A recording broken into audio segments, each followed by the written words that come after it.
হাই, এটি mini blog আপোনালোকৰ মাজলৈ লৈ আহিছোঁ। আৰু এতিয়া গধূলি সময়ত মই কি ৰান্ধিছোঁ এয়া চাওক। মচুৰ দালি, আলু আৰু তাতে ধুন্দুলি দি দিছোঁ। আজি যিহেতু মাছ আছে, মই যিহেতু শাওণ মাহৰ বাবে মাছ নাখাওঁ, তেনেকৈয়ে বনাইছোঁ। আৰু সোণৰ বাবে লৈছোঁ কিচমিচ আৰু চানা। এইখিনি কোনে কোনে খাই ভাল পায়, আমি হ'লে ভাল পাওঁ। আৰু গধূলি সময়ত প্ৰায়ে খোৱা হয়, সোণে কিচমিচটো খাই ভাল পায়। আৰু মই এতিয়া দাইলতে তেল মাৰি দিছোঁ আগতীয়াকৈ আৰু পানী দি দিছোঁ।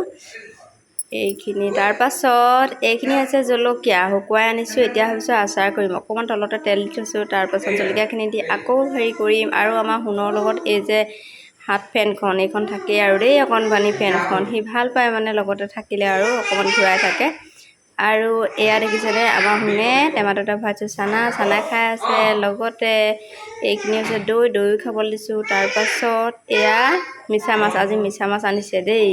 মিছা মাছখিনি এতিয়া বাচিব লাগে, বাচি লওঁ মিছা মাছখিনি। তাৰপাছত ধুনীয়াকৈ সিহঁতক ফ্ৰাই কৰি দিম। মোৰ বাহিৰে ঘৰৰ সকলোৱে খায় বাৰু। আৰু মই খিচমিচ আৰু চানা সোণক এই ধৰণে আইচক্ৰীমৰ টেমাকেইটাত ধুনীয়াকৈ ভৰাই দিছোঁ, দেখিছেনে। আৰু চাই খাব পাৰিব। আৰু দৈখিনি দি থৈছোঁ, খাবলৈ মন কৰা নাই। আৰু এইখিনি লৈছোঁ মই খাবলৈ দেই। আৰু সোণক দেখিছেনে, বৰফৰ টুকুৰাবোৰ খোৱাত কিমান ব্যস্ত, খাবলৈ লাগে। আৰু এতিয়া বাছি কৰি হৈ গ'ল মিছা মাছকেইটা। মিছা মাছ স্বাস্থ্যৰ পক্ষেও ভাল। আৰু এইকেইটা শিঙি মাছ, গৰৈ মাছ, কাৱৈ তিলা এনেকৈ আছে। এইকেইটা ভাবিছোঁ অকণমান জোল কৰি দিম আৰু এইখিনি ফ্ৰাই কৰি লওঁ আগতীয়াকৈ। তাৰপিছতে এইকেইটা জোল কৰি দিম। শিঙি মাছ হেনো ভাল তেজৰ কাৰণে। আৰু এইখিনি চাওক, মিছা মাছ খাই কোনে ভাল পায় দেই। ময়ো খাই ভাল পাওঁ, কিন্তু শাওণ মাহৰ গতিকে মোৰ লোভ বাৰু নালাগে দেই। যেতিয়া নাখাওঁ সেইটোৰ প্ৰতি মোৰ লোভ নাই, কিন্তু মই খাই ভাল পাওঁ। আৰু এতিয়া মিছা মাছকেইটা ফ্ৰাই কৰিছোঁ, সিহঁতক খাবলৈ দিম আৰু সিহঁতেও খাব। আৰু এইকেইটা ধুনীয়াকৈ অকণমান জোল কৰি দিম। ভেদাইলতা আছে, ভেদাইলতাৰ সৈতে জোল কৰি দিম দেই, মাছৰ জোল খাবলৈ দিম আৰু সিহঁতক।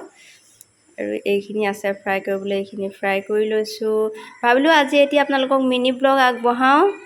সকলোখিনি দীঘলীয়া ব্লগ দিয়ে আছোঁ, আজি অকণমান এনেই ভইচ দি মিনি ব্লগ এটা আপোনালোকলৈ বুলি আগবঢ়ালোঁ। মিছা মাছকেইটা ৰঙচুৱা হৈ গৈছে চাওক।